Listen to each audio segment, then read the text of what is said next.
पूरे गोकुल में भ्रमण करते करते केवल ये देखें संत आए कि नहीं, वैष्णव आए कि नहीं, ब्राह्मण आए कि नहीं। और जैसे संत वैष्णव ब्राह्मण ठाकुर जी को दिखाई देते हैं तो ठाकुर जी उनको, अरे तुम यहां डोल रहे हो, परिचय नहीं है, ऐसी बात, अरे आप यहां डोल रहे हो। सामने वाले कहें, अरे भैया तुम कौन? अरे नेक्सस लाला, अरे भैया तू हमें जाने, बोले अरे तुम्हें ही तो खोज रहा हूं मैं सवेरे थे। बोले हमें खोज रहा हो भैया, काय को? अच्छा एक बात बताओ, तुम कहां से आए हो? बोले हम तो अयोध्या से आए हैं। बोले अयोध्या से आए हो, तुमने कभी सवेरे से पाए हो? बोले ना कछु ना पाओ, यही मारे तो मैं डोल रहा हूं। यशोदा मैया तुम्हारी बात नहीं आ रही है, 56 भोग बनाए माने, चलो जल्दी नंद भवन पहुंच जाओ। बोले यशोदा मैया हमारी बात नहीं आ रही। बोले हम बे सुबह, अब जल्दी करो मां, सब संतन को भोजन है, रहो जल्दी पहुंच जाओ। ऐसे किसी को भी सबको निमंत्रण दे देते हैं। और यशोदा मैया जब नंद भवन से बाहर आती देखते हैं 100-200 लोग खड़े हैं बिना निमंत्रण के। मैया कहें आप सब? बोले मैया आप सुबह से बात निहार रही हो हमारी, लाओ थाली लगाओ, 56 भोग कराओ। अब मैया को यूं लगे मना करूं तो अच्छो ना लगे, लेकिन मैया पूछे, अच्छा आपको कौन ने कही मैंने निमंत्रण? बोले आपको लाला आयो। तो मैया बात निहार रही है। यशोदा मैया पवा तो देती है सबको, फिर शाम को लाला के, अरे लाला ए तू कौन कौन ने निमंत्रण दिया वे? यशोदा मैया बात निहार रही है, पहुंच जाओ सबरे मां भोजन कर लो। आज तो 200 लोग आए मेरे यहाँ। अरे ठीक है, हमारी रसोई घर बड़ो है, हमारे यहाँ 9 लाख गैया है, ठाकुर जी कृपा सब व्यवस्था है, मोए खवावे में कोई चिंता ना है, मैं तो खूब पवाऊं, लेकिन मोए बता तो देकर कौन को निमंत्रण दे रहा, तू कोई को भी निमंत्रण दे दे। मैया तू ना जाने। बोले कहा, मैं तो या घर को पुण्य कर रहा हूं, जितना ज्यादा है सके पुण्य जमा कर कर। मैया मैं तो बुढ़ापा आ जाएगा, मैं तो चला जाऊंगा, तो को बाबा को छोड़ जाऊंगा पुण्य करके। मैया के अच्छा कहा पुण्य कर रहे हो लाला? बोले मैया देख, ये संत ब्राह्मण ये साक्षात भगवान को मुख हैं, जब इनके मुख में हम कछु अन्न दे में, मक्खन दे में, या कछु भी इनको पवा में, तो ऐसा समझनो से साक्षात नारायण पा रहे हैं। मैया देख, कल 100 आए नारायण, आज 200 नारायण तेरे घर आए पावे, मैं तो ये पुण्य करवाऊं। और मैया दूसरी बात सुनेगी? बोले हाँ। मारेगी तो ना मुझे? बोले ना मारूंगी। बता। बोले तू बड़ी मोटी है गई मैया, मुंह को यूं लगे पूरे दिन लगी रहेगी तो तेरो ने वजन कम है जाएगा। अरे मेरी ब्याह तक ने छरेरी सी है जाएगी, या मारे तू लगी रहे रसोई में, या मारे ऐसा को। मैया भागे पीछे, ठाकुर जी चौकड़ी मार के भागे। ऐसा ऐसा उधम मचा में ठाकुर जी द्विज ब्राह्मण संत वैष्णवों को जा जा करके बिना निमंत्रण के निमंत्रित कर देते हैं। सब नंद भवन आ जाओ, आज सबन को भंडारो है। कंटकेभ्य नंद बाबा रोज अपने ठाकुर जी की सेवा करते हैं। और महाराज वर्णन ऐसा करें हमारे ब्रजवासी, बोले नंद बाबा की सेवा में शालिग्राम भगवान है। नंद बाबा शालिग्राम की सेवा करें और सेवा करके शालिग्राम भगवान को टांड समझते हैं। टांड आप लोग जानते हैं कि नहीं पता नहीं, अब घरों में नहीं होती, पुराने घरों में टांड होती थी। टांड बोलते हैं, एक घर के कमरे में ऊपर एक छज्जा सा बनवा देते थे, उसमें सारा स्टोर रखा जाता, सब जरूरी सामान। नंद बाबा क्या करते हैं, पंचामृत से अभिषेक करा करके ठाकुर जी को शुद्ध जल से अभिषेक करके इत्र वित्र लगा के तिलक फोटा चुपका के बढ़िया आरती करके और फिर शालिग्राम भगवान को टांड पे धरते हैं ऊपर। बोले क्यों? बोले कन्हैया को ये गुलाब जामुन लगे और गुलाब जामुन समझ के कन्हैया मुंह में धल ले। शालिग्राम भगवान ने कन्हैया को यूं लगे, बोले कि ये रोज रोज जय जय जो है का है, ये शालिग्राम जो है का है। हमारे पिताजी पूज्य पिताजी की कथा में सुनाते हैं, बोले एक बार नंद बाबा ठाकुर जी की सेवा कर रहे, इतने में ठाकुर जी बगल में आके बैठ गए। देखो कितनी सुंदर, ठाकुर जी की सेवा कर रहे हैं, ठाकुर जी बगल में बैठे हैं, नन्हे से गोपाल जी आके बैठ गए। अब नंद बाबा को तो बढ़िया लगो, लाला भी सेवा सीखेगो, बैठ जा लाला यहाँ पे। ठाकुर जी बैठ गए। नंद बाबा ने पहले दूध से स्नान करायो, फिर दही से स्नान करायो, फिर घी से स्नान करायो, शहद से स्नान करायो। जैसे ही शहद पड़ो शालिग्राम भगवान पे, सोई ठाकुर जी के लार निकल आई यहाँ थे। बोले ओहो कितना सौभाग्यशाली है जे, मैं हूं मैया ते कहूंगा मैया तू मोको पानी ते मत नवाए कर, वह पानी में कुछ स्वाद ही ना होवे, सहत ते नवाए कर, नहाते नहाते खाऊ ले करूंगा बीच में। अच्छा एक बात बताऊं, ये पंचामृत अभिषेक ठाकुर जी को प्रिय क्यों है? क्योंकि ठाकुर जी का स्नान भी हो जाता, पेट भी भर जाता, बीच बीच में जीभ निकाल के खाऊ जाए ठाकुर जी इसलिए ठाकुर जी का पंचामृत अभिषेक होता है ये, और ये वास्तविकता है। अब जब ऊपर से सब पड़ता है, पहले दूध फिर घी दही शहद आदि सब ऊपर से पड़ता है, तो मुख पे होकर के आता है, तो जब यहाँ आवे so next so Thakur ji मुंह खोल के जीभ निकाल लें, बीच बीच में स्वाद भी लेते रहे। या हमारे पंचामृत अभिषेक ठाकुर जी को बड़ो प्रिय है, क्योंकि ठाकुर जी को स्वाद भी आ जाए और स्नान भी आ जाए, एक पंथ दो काज। तो ठाकुर जी की तो लार निकल आई। ठाकुर जी बोले जय जय मीठो है गयो होगो, अब तो रस भरो है गयो होगो। और फिर शहद लगे को छुड़ावे के लिए एक बात हम निवेदन करें, सेवा में एक चीज करो भैया, ये सफेद चीनी मत चढ़ाया करो कभी ठाकुर जी पे। ठाकुर जी के अंग पे लग जाती होगी, उस पर भी फिर ऊपर से आप हाथ ऐसे घुमा देते हैं, शंकर जी पे हो, शालिग्राम जी पे हो, ठाकुर जी पे हो। इससे बढ़िया बूरा लाओ, शक्कर लाओ, और चीनी ही है अगर उसको भी पीस लो, वो ऐसी तो हो कि ठाकुर जी के अंग पर लगे ना, तब डालो। शक्कर से स्नान कराए और ठाकुर जी तो बस मुंह में पानी आ गया, बोले जय जय मीठो है गयो अब तो। नंद बाबा ने बढ़िया ठाकुर जी को श्रृंगार आदि करके और महाराज ठाकुर जी को तुलसी पधरा के चंदन वंदन लगा के, और नंद बाबा अपनी माला झोली में हाथ दे करके और जाप करने लगे।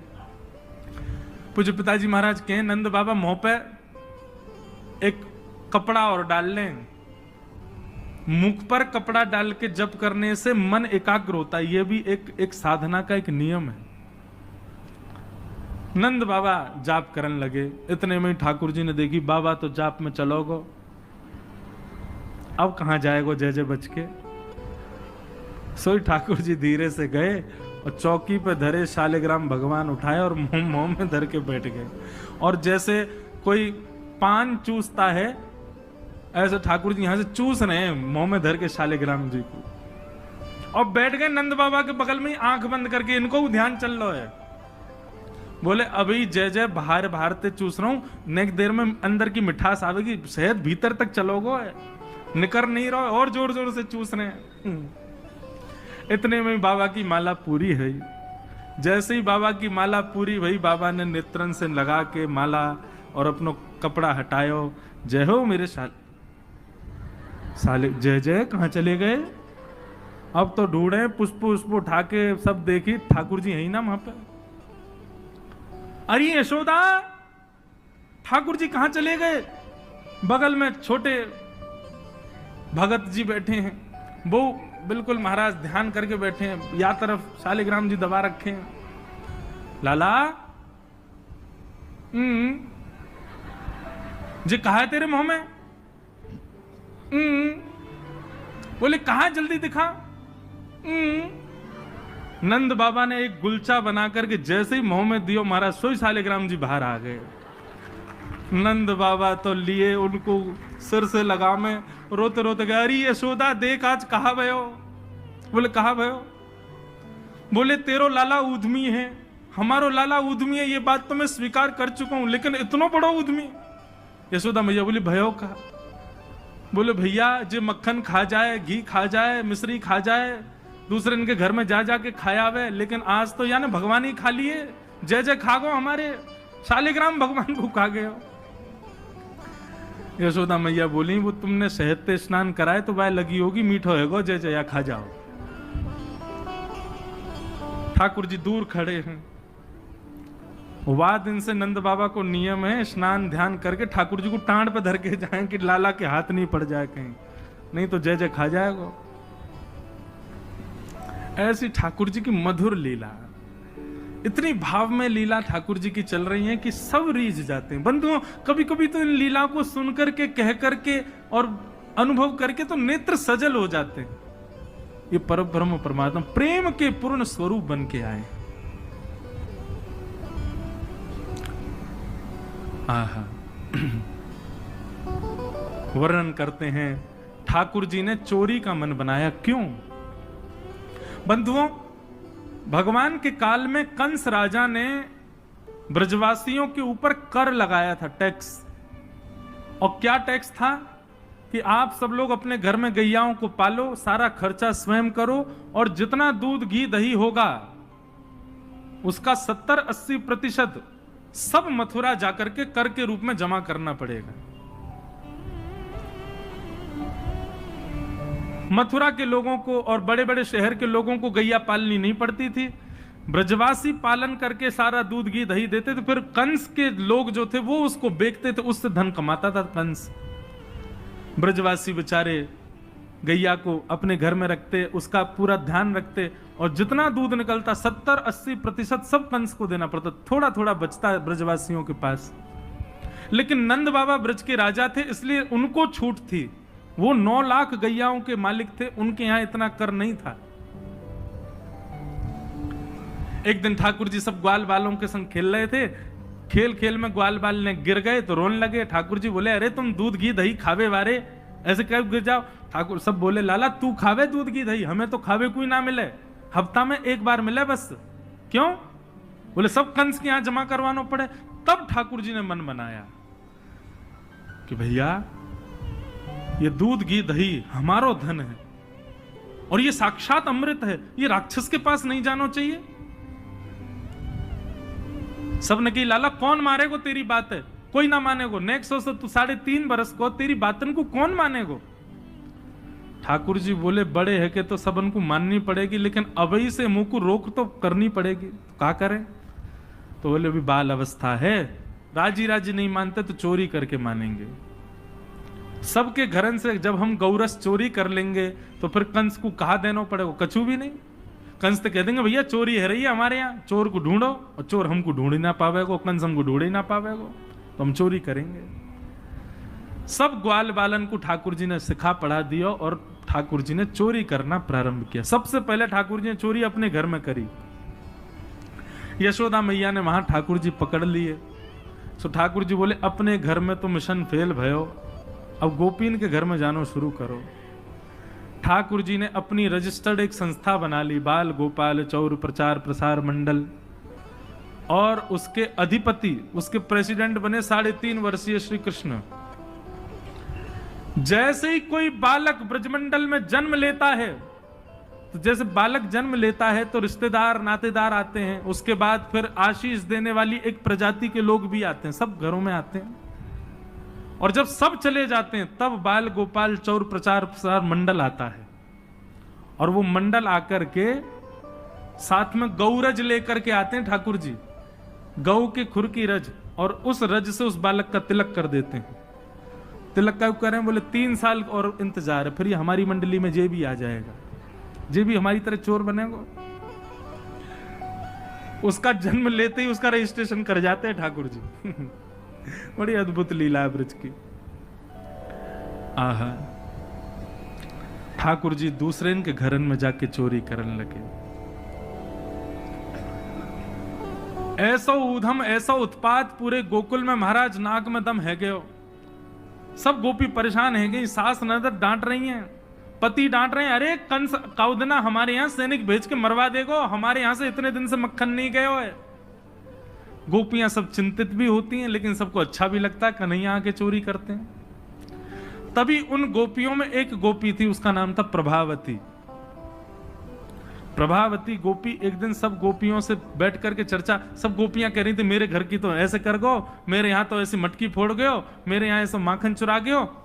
प्रभावती व्यंग में हंसने लगी, हंस करके बोली, आज तक मेरे यहां दृष्टि भी नहीं डाली उस कन्हैया ने। अरे तेरो घर कैसे बच गयो? बोले, अरे कन्हैया को अपने प्राण प्यारे होंगे तो मेरे घर के आसपास भी नहीं आवेगो, वो जाने ना है मेरा नाम प्रभावती है। अब ये बात गोपी कह रही थी सब सखियों से, इतने में ही वहीं एक बालक था, वो ठाकुर जी का मित्र था। वो ठाकुर जी के पास दौड़ा दौड़ गया, वो लाला एक गोपी है प्रभावती, वाने यूं कहिए लाला को अपने प्राण प्यारे होंगे तो आवेगो मेरे यहां चोरी करवे, मेरे यहां आ ही ना सके। प्राण प्यारे यही मारे ना आवे। ठाकुर जी बोले हमको चुनौती दे रही है? बोले हम बे लाला तू को चुनौती दे रही है। बोले अगलो धावो यही के घर मारनो है। सबसे पहले तो ठाकुर जी ने प्रभावती के देवर को अपना सखा बनाया। देवर कितना बड़ा, वो भी छोटा सा ही था। ठाकुर जी ने उसको अपना सखा बनाया। सखा बना करके उसको बेला फुसला करके बढ़िया उसको बढ़िया मक्खन वक्खन खवा के अपने पक्ष में कर लिया।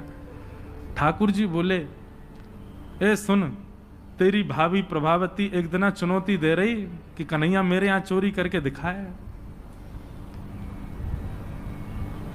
प्रभावती का देवर बोलो लाला बता कहा करनो। बोले जा देना तेरी भाभी बढ़िया वारो मक्खन निकारे, बस तू संकेत कर दियो, और जब वो जमुना जल भरवे जावे घर में कोई नहीं हो वही समय हमारा आक्रमण होगो।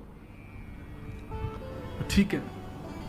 प्रभावती ने एक दिन बढ़िया मक्खन निकारो और महाराज मक्खन निकाल करके छींके पर टांगो, और वो बालक ने देख लिया, दौड़ करके ठाकुर जी के पास बोले आज भाभी ने मक्खन निकालो, आज ही चलो लाला। बोले हाँ आज चलेंगे। प्रभावती यमुना जल भरने के लिए गई। ठाकुर जी उसके यहां प्रवेश कर गए, और प्रवेश करके महाराज चार के ऊपर तीन के ऊपर दो के सबसे ऊपर ठाकुर जी, और ठाकुर जी लेकर के बढ़िया मक्खन खाने लगे। मक्खन दूसरे इनको पवान लगे कि मरकान भोक्षण विभजति सचेन नात्रिभांडम भिनत्ति। स्वयं पाते हैं, ग्वाल बालों को पवाते हैं, और जब सब पा लेते हैं तो फिर मरकान भोक्षण संग में बंदर और चलते हैं उनको भी पवाते हैं। लेकिन प्रभावती के यहां इतना मक्खन था, ठाकुर जी का भी पेट भर गया, ग्वाल बालों का भी भर गया, और सब बंदरों का भी पेट भर गया, लेकिन मक्खन अभी पूरा नहीं हुआ, खत्म नहीं हुआ। ग्वाल बाल बोले लाला मक्खन तो अभी बहुत सारो बच गो। ठाकुर जी बोले ये प्रभावती हमको बड़ी चुनौती दे रही ना, याकू ने मजा तो चका जाए। सो कहा कियो। ठाकुर जी ने एक हंडी लई, एक लठ लियो, और वहां से वह हंडी को फोड़ दियो, जितनो मक्खन हो सब नीचे गिर गयो, और वह मक्खन को चौका लगा गए, पोंछा कर गए पूरे घर में।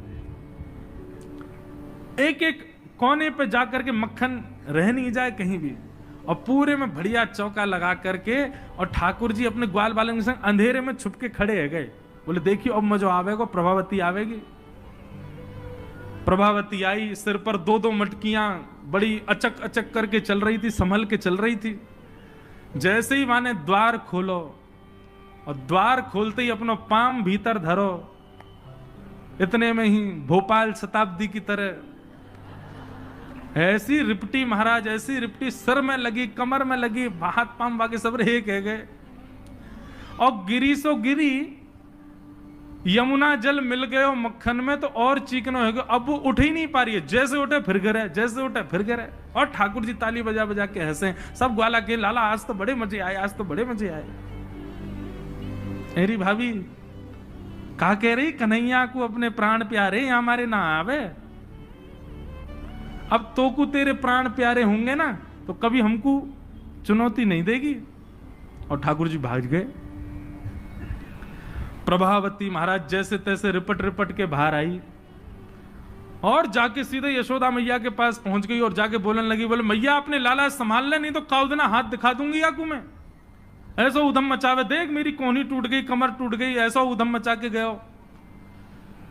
यशोदा मैया बोली तुम गोपीन पे कछु काम ना है, 24 घंटा मेरे लाला के पीछे पड़ी रहो, काउदना रंगे हाथ पकड़े तो आइयो, नहीं तो कभी मुख मत दिखाइयो अपनो। प्रभावती बड़ी चिंता में है, बोले ठाकुर जी को रंगे हाथ कैसे पकड़ूं। इतने में यानी विचार कियो कि मेरो जो देवर है वो लाला के संग बहुत ज्यादा रहवे, तो यार देवर को पहले अपने पक्ष में करो। ये देवर कभी ठाकुर जी के पक्ष में जा रहा हो, कभी प्रभावती के पक्ष में। प्रभावती ने एक दिन वाकू दिखाते भय मक्खन निकारो, आज तो धोरी गैया को मक्खन है, इतना मधुर मक्खन है, और या से तो आज मैं शाम को बढ़िया रोटी बनाऊंगी, घी बना करके सबको पवाऊंगी, अब बढ़िया मक्खन निकारो। देवर ने देख लिया और जाकर के सीधे पहुंचो लाला के पास, बोले लाला भाभी ने आज धोरी गैया को मक्खन बनाया। ग्वाल बाल सब बोले लाला वहीं चल, बात ना बड़े मजे आए वहां पे, आज फिर चलने प्रभावती के यहां। ठाकुर जी बोले चलो। अब प्रभावती ऐसा दिखा करके गई कि वो जमुना जल भरने चली गई है। ठाकुर जी ने देख लिया प्रभावती जमुना जल भरवे गई है, लेकिन जैसे ही ठाकुर जी वाके घर की ओर भागे, प्रभावती दौड़ करके पीछे के द्वार से गई और खिड़की में होके भीतर घर में आ गई और चुपचाप खड़ी हो गई अंधेरे में, हाथ में बड़ा डंडा लेकर के। ठाकुर जी आए, ठाकुर जी ने आकर के जैसे महाराज 4 3 2 1 ऊपर चढ़े, चोरी करना प्रारंभ कियो। ठाकुर जी जब पूर्ण रूपेण व्यस्त हो गए चोरी में, तब प्रभावती अपना डंडा लेकर के निकली। दारी क्यों तुम्हें बताऊं। और जैसी प्रभावती आई, महाराज नीचे वाले सबसे पहले भागे, और नीचे वाले भागे तो ऊपर वाले सबरे गिर गए, ठाकुर जी लटक गए ऊपर। अब बाकी के सब तो वहां से भाज गए, ठाकुर जी रह गए। अब नीचे प्रभावती खड़ी है, आजा लाला, तो बताऊं मैं। प्राण प्यारे, देख देख देख प्रभावती तू सही ना कर रही है, तू जाने ना है मैं जय जय हूं। बोले तेरी जय जय तो मैं नकारूंगी, नीचे आ पहले तू। जैसे तैसे करके ठाकुर जी नीचे उतरे। प्रभावती बोले देख तुम मुंह पे दया ना आवे, मैं कितनो सीधो साधो भोरो सो प्यारो सो, देख मैं तू वचन दूं आज के बाद नहीं आऊंगा तेरे घर, तू अब कछु मत करे, तू मुंह को मारे मत। बोले ना ना मारूंगी ना लाला, इतना कोमल सो मेरो लाला, वाकू कैसे मार सकूं मैं। ठाकुर जी बोले हाँ जी तो मैं मारी हूं मत। बोले मारूंगी ना तो को पकड़ के यशोदा को दे के आऊंगी आज मैं, वो बतावेगी तो। बोले या तो बढ़िया तो तू मार ले मोह, लेकिन यशोदा मैया के पास मत ले जा, ऐसा मत करे। बोले ना आज तो तू यशोदा ही बतावेगी तो। और ठाकुर जी को हाथ पकड़ करके महाराज प्रभावती पूरे गोकुल में हल्ला करती भाई जा रही है, और घूंघट करके, घूंघट पकड़ रखो एक हाथ से, दूसरे हाथ से ठाकुर जी पकड़ रखे, और सबरे गोकुल में हल्ला। देख लो रे सबरे गोकुल वासियों, जे नंद जी को लाला, यशोदा मैया को छोरा, ये घर घर जाके चोरी करे। यशोदा मैया कह रही रंगे हाथ पकड़ो तो बताइयो, आज पकड़ लियो या को ठिकाने लगाऊंगी मैं। ठाकुर जी बोले ये तो भैया बड़ी निंदा है रही हमारी। इतने में ही ठाकुर जी बोले ए प्रभावती, कहा बात है। बोले देख तेने इतनी जोर से मेरो हाथ पकड़ रखो, मेरो हाथ नीलो पड़ गयो, रक्त पूरा रुक गयो है, तू इतनी जोर से मत पकड़े, तू एक काम कर मेरो जे हाथ छोड़ दे दूसरा हाथ पकड़ ले। प्रभावती बोले नहीं तू भाग जाएगा, तेरी सौगंध खा के कह रहा हूं मैं नहीं भागूंगा, तू मेरो एक हाथ छोड़ दूसरा पकड़ ले। प्रभावती चलती जा रही है, और चलते चलते माने 3.5 वर्ष के छोटे से ठाकुर जी चलते चलते माने जैसी मन बनायो कि हाथ दूसरा लाऊं, ठाकुर जी ने पीछे चल रहे ग्वाल बालन में प्रभावती के देवर को इशारा क्यों यहां पे आ, वो ठाकुर जी की उम्र को ही है। ठाकुर जी ने वाको हाथ पकड़ लिया। प्रभावती अब देख तू मेरा दूसरा हाथ पकड़ जल्दी कर। प्रभावती चलते चलते बोली ला दूसरा हाथ दे। दूसरे हाथ के चक्कर में ठाकुर जी ने वाके देवर को हाथ पकड़ा दिया, और पकड़ा करके ठाकुर जी गली मोहल्ला कुचेन में कूदते भय सीधे नंद भवन पहुंच गए, और हाथ पांव धो के सीधे यशोदा मैया की गोद में। मैया इस सबरी गोपी मेरे पीछे काहे को पड़ी रहे, अरे मेरो लाला बड़ो मलूक है, हमारे पीछे पड़ी रहे। मैया रोज कोई गोपी आ जाए, मुंह को तो लगे आज भी कोई गोपी आवेगी तो उसे शिकायत करवे। मैया बोली आन देदारी के मैं बताऊंगी। हाँ मैया तू मुंह को अपना दूध पे बांधे। और ठाकुर जी तो इतने लाड़ प्यार में आ गए, मैया गोद में बैठ के दूध पीने लगे। इतने में ही प्रभावती आई, देख यशोदा मैया तू कह रही कि अपने लाला को रंगे हाथ पकड़ के लाई, आज देख तेरा लाला पकड़ के लाई हूं मैं। ठाकुर जी बोले देख ले मैया मैं तो कह रहा हूं ना कोई गोपी आ रही आ गई। मैया तू एक काम कर दे। बोले कहा मैं तू और बाबा हम तीनों कहीं और ही चले जाएं, ये गोपी हमको जीन ना दे रही हैं, इनको यूं लगे कि तेरो लाला इतना सुंदर काहे को है, ये चिढ़ के मारे आ जाए रोज। मैया बोली लाला तू पीछे खड़ो रहे यार, गोपी तो मैं देख के आऊं। मैया नीचे गई, कहा बात है क्यों चिल्ला रही है घूंघट में, देख तेरो लाला आज रंगे हाथ पकड़ो। मैंने तो याकू कुछ नहीं कही है, लेकिन तेरे हवाले छोड़ के जा रही हूं। मैया यार सबक सिखाइयो आज। मैया बोली कौन है। बोले तेरो लाला। बोले देख तो सही कौन है। प्रभावती ने घूंघट उठा के देखो तो वही के देवर को हाथ। प्रभावती बंदर तू कहां से आया, भाज गयो। अब तो यशोदा मैया ने खूब सुनाई। बोले नहीं नहीं मैया मैंने तुम्हारे लाला ही पकड़ो। बोले तू झूठ बोले, मेरो लाला तो अभी दूध पी रहो मेरी गोदी में बैठ के। कन्हैया, इतने में ठाकुर जी आए भी तो, हाँ मैया कहा कर रहे हो तू? मैया मैं तो तेरी गोद में बैठो दूध पी रहो। मैया ये सबरी गोपी मेरे पीछे पड़ी रही, मैं कहा बताऊं, इन लोगन की तो ऐसी आदत है गई है, और ये प्रभावती तो सबसे ज्यादा। मैया ने खूब डांटी। प्रभावती बोले ये हुआ कैसे? प्रभावती बोले अच्छा मैया क्षमा कर दो, मैं जाऊं। प्रभावती चली गई। ठाकुर जी बोले मैया मैं 2 मिनट में आऊं, अभी सखांत में ले आऊं। जैसे ही प्रभावती ने दूर पहुंचे सो ठाकुर जी आए आगे से, और प्रभावती के आगे आगे खड़े हो गए। कहो जी कैसी रही आज? प्रभावती बोली तेने ही कियो कैसे? बोले मैंने कैसे कियो वो मत पूछे, लेकिन मैं तो कुछ चुनौती देवे आया हूं। आज तेने मेरो हाथ पकड़ो तो मैंने अपनो हाथ देवर में बदल दियो। कल को अगर तेने मुझे पकड़ो तो तेरो हाथ मेरो हाथ खसम में बदल जाएगा। देवर से तेरे पति को हाथ आ जाएगा हाथ में। तू जाने ना नंद जी को लाला हूं मैं। प्रभावती इतनी लज्जा की हो गई कि फिर वो कितने दिन तक बाहर नहीं आई अपने कक्ष से, भवन से। वर्णन आता है ठाकुर जी एक दिन उसके यहां पहुंचे और पहुंच करके उसकी गोद में बैठ करके खूब स्नेह किया, और स्नेह करते तब भी नहीं मानी, खूब नाराज हो गई ठाकुर जी से, मुंह फेर करके बैठ गई। ठाकुर जी बोले एक बार मेरी ओर देख ले। प्रभावती बोली नहीं देखूंगी। बोले बस एक बार देख ले, फिर जीवन भर मत देखियो। जैसी प्रभावती ने ठाकुर जी की ओर देखा, शंख चक्र गदा पद्म धारण करके चतुर्भुज रूप में ठाकुर जी ने उसको दर्शन दिए। बोलो भक्त वत्सल भगवान की। ऐसी ठाकुर जी की मधुर लीला वृंदावन में चल रही है। ऐसी अनेक लीलाएं ठाकुर जी संपादित कर रहे हैं।